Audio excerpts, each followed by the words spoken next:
তো এখানে আমি হচ্ছে প্রায় 5 কেজির মতো মাংস নিয়েছি।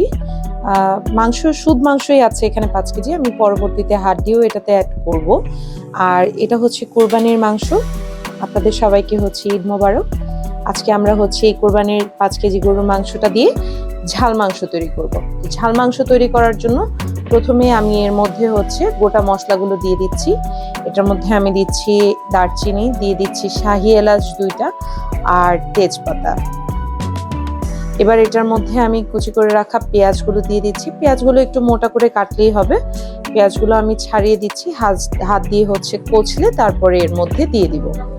আমরা হচ্ছে ধনিয়া বাটাটা দিয়ে দিচ্ছি। এখানে আমি 3 টেবিল চামচ হচ্ছে ধনিয়া নিয়েছিলাম। এটা হচ্ছে আমরা ছোট এলাচের বাটার সাথে মিক্সড করে তারপরে হচ্ছে এর মধ্যে দিয়ে দিচ্ছি। ওকে, এবার এর মধ্যে আমি 2 টেবিল চামচ আদা বাটা আর 4 টেবিল চামচ রসুন বাটা দিয়ে দিচ্ছি। এবার এটার মধ্যে আমি দিয়ে দিচ্ছি গুঁড়া হলুদ। গুঁড়া হলুদটা আমরা পরিমাণ মতো দিয়ে দিচ্ছি। গুঁড়া হলুদ দিয়ে দিলাম। আর এবার এর মধ্যে আমরা দিয়ে দিব জিরা গুঁড়া। জিরা গুঁড়াটাও আমি হচ্ছে পরিমাণ মতোই এখানে দিয়ে দিচ্ছি। এখানে সব মশলা কিন্তু হচ্ছে 5 কেজি মাংসের হিসাবেই দেওয়া হচ্ছে। মাংস 5 কেজি থেকে সামান্য একটু বেশি হবে, হয়তো 5.5 কেজি বা প্রায় 5.6 কেজির মতো হবে। এবার এটার মধ্যে দিয়ে দিচ্ছি গোলমরিচ বাটা, দিয়ে দিচ্ছি এটার মধ্যে জয়ত্রী জয়ফল বাটা। এবার এটার মধ্যে আমরা হচ্ছে স্বাদমতো লবণ দিয়ে দিব। এবার এটার মধ্যে আমরা দিয়ে দিব সয়াবিন তেল।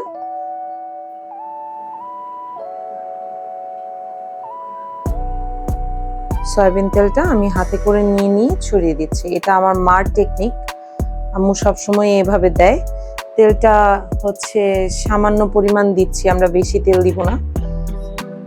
ওকে, আমার গরুর মাংসের মধ্যে কিন্তু কোনো পরিমাণ হচ্ছে চর্বি নাই, তো আমরা চর্বি ছাড়া মাংসটাতে অল্প একটুই তেল ব্যবহার করলাম। এবার এটাকে আমি সুন্দর করে হাত দিয়ে মাখিয়ে নিব। আমি কিন্তু বলেছি এর মধ্যে এখনো হচ্ছে গুঁড়া মরিচটা দেওয়া বাকি আছে। গুঁড়া মরিচটা আমরা দিব, তবে হচ্ছে সামান্য পরিমাণ গুঁড়া মরিচ আমরা হচ্ছে মাখিয়ে দেওয়ার পরে দিব, অন্যথায় হচ্ছে হাত জ্বলবে। আর যে জিনিসটা বাকি আছে, যে এটার মধ্যে কিছু হাড্ডি অ্যাড করা আমার বাকি আছে। মাংস তো হাড্ডি ছাড়া একদমই অপূর্ণ। মাংস খাবো আর হাড্ডি থাকবে না, তা কি হয়? আর কুরবানির মাংসের তো অন্যরকম একটা টেস্ট থাকে। তাজা মাংস হাত দিয়ে সুন্দর করে মাখিয়ে রান্না করলে এটার টেস্টটা অন্যরকম আসে। এটাকে আমরা হচ্ছে মাখিয়ে তারপর ফিরে আসছি। এটাকে মাখিয়ে নিচ্ছি। এই মাখিয়ে নেওয়ার পর অবস্থাতেই আমি এটার মধ্যে হচ্ছে টক দই দিব। অল্প একটু টক দই দিয়ে দিচ্ছি।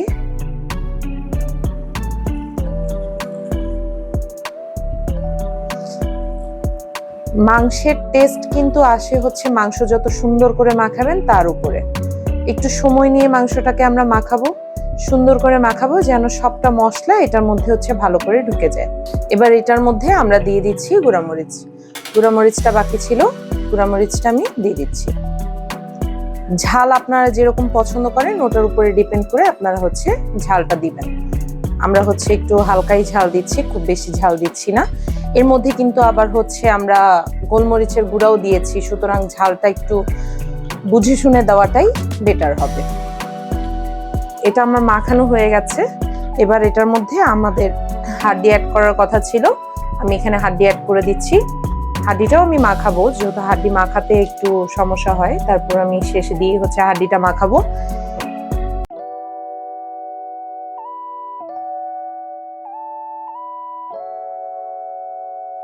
আমরা সুন্দর করে এটা মাখিয়ে নিচ্ছি। আচ্ছা, মাখাতে মাখাতে একটা রেফারেন্স দিই, আমার হাতের এই যে মেহেদিটা সুন্দর একটা কালার এসেছে, এই মেহেদিটা আমি নিয়েছি আপন মেহেদি আর্ট থেকে। আপনাদের কারোর যদি মেহেদির ক্রেজ থাকে, আপনারা যদি মেহেদি নিতে চান, সেই ক্ষেত্রে হচ্ছে আপন মেহেদি আর্ট থেকে মেহেদিটা পারচেস করে নিতে পারেন। খুবই রিজনেবল প্রাইস, স্টুডেন্ট বাজেট এবং সুন্দর একটা কালার আসে। আমি আমার ফ্যামিলির জন্য সম্পূর্ণ হচ্ছে আপন মেহেদি আর্ট থেকে মেহেদি নিয়েছিলাম। ইভেন আমার মায়ের হাতের মেহেদিটাও অনেক সুন্দর কালার এসেছে। আমরা এই মেহেদি সবটাই হচ্ছে আপন মেহেদি আর্ট থেকে নিয়েছি। আপনারাও চাইলে আপন মেহেদি আর্ট থেকে হচ্ছে মেহেদিটা নিতে পারেন। ওরা অনেক সুন্দর মেহেদি হচ্ছে বানায়, ওদের অর্গানিক হেনাটার কালারটা এত সুন্দর আসে। সত্যি কথা বলতে আমি আগে মেহেদি ম্যাম মিমি থেকে নিয়েছিলাম, বাট ওরকম কালার আসে নাই। খুবই হচ্ছে আপসেট হয়ে গিয়েছিলাম যে কালার হয় নাই কেন। মেয়ে মানুষের ঈদ মানেই তো হচ্ছে মেহেদির সুন্দর একটা কালার থাকবে, তাই না? আমি অবশ্য ভিতরে পড়ার সময় পাই নাই, এই জন্য ভিতরে পড়ি নাই। ওদের হচ্ছে সুন্দর আর্টিস্টও ছিল, আর্টিস্ট কল করে এনে আমি হচ্ছে বাসায় মেহেদিটা পরেছিলাম। যাই হোক, আপনারাও হচ্ছে আপন মেহেদি আর্টকে নক করবেন, আপন মেহেদি আর্টের থেকে মেহেদি পারচেস করবেন। এবং আপনারা যদি হচ্ছে মনোহর কিচেন 001 কোডটা ইউজ করেন তাহলে আপনাদেরকে একটা স্পেশাল ডিসকাউন্ট দেওয়া হবে। ঠিক আছে, তো অলরেডি আমাদের হচ্ছে এটা মাখানো হয়ে গেছে। এটার মধ্যে এবার আমি সামান্য পরিমাণ একটু হচ্ছে পানি দিয়ে দিব। এই যে সুন্দর করে দিয়ে দিলাম। ওকে, এটা মাখানো হয়ে গেছে। এবার এটাকে আমরা ঢেকে চুলায় নিয়ে যাব। আমরা আবার আসলাম, এটাকে এখন ঢাকনা উঠিয়ে দেখবো। কি সুন্দর একটা কালার হয়েছে, স্মেলটা অনেক সুন্দর আসছে। ঢাকনাটাকে একটা সাইড করে রেখে আমরা মাংসটাকে একটু নাড়া দিয়ে দিচ্ছি। আমাদের বাসায় মাংসটা একদম নরমই খুব বেশি পছন্দ করে। আমি এটাকে হচ্ছে দম দিয়ে অনেকক্ষণ হচ্ছে রেখে রেখে হালকা করে নেড়ে নেড়ে তারপরে করছি, যাতে মাংসটার ভিতরে মশলাটা একদম সুন্দর করে ঢুকে যায় আর মাংসটা খুব সুন্দর নরমও হয়। মাংসটা একবার আমরা একটু নেড়ে দিলাম, আবার এটাকে হচ্ছে ঢাকা দিয়ে রেখে দিব।